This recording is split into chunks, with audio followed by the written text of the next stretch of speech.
Impulse.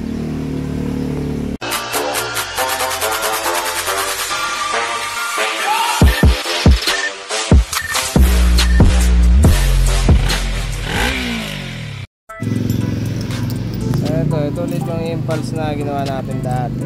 Ang nangyari naman sa kanya, bigla daw nag-iba yung under. Tapos buka nga ito pa under. Tagal ko hindi under. Apply.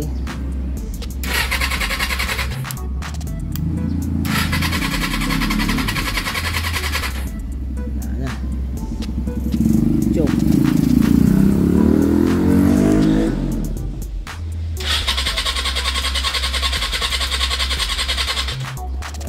Under ah.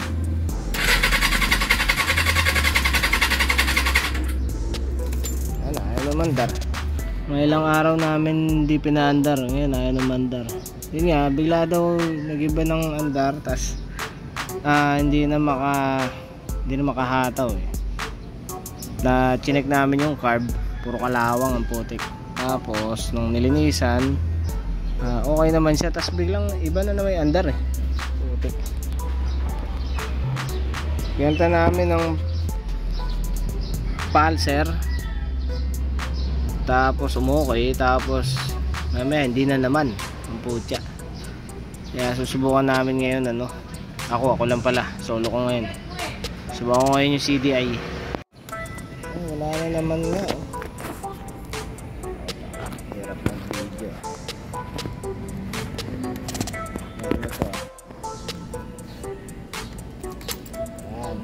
Natin. Busit. Meron na kaso ang hina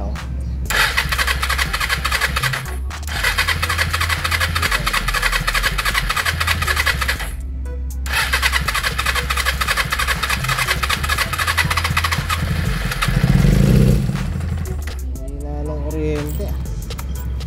Maka-coil to.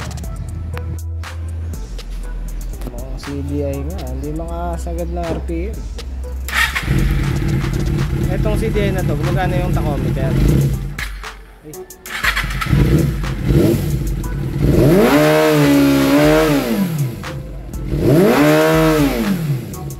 Yun na lang. Subukan natin ito isa. Yan subukan natin itong ito. Init dito. Hindi gumagana eh. Pero to agad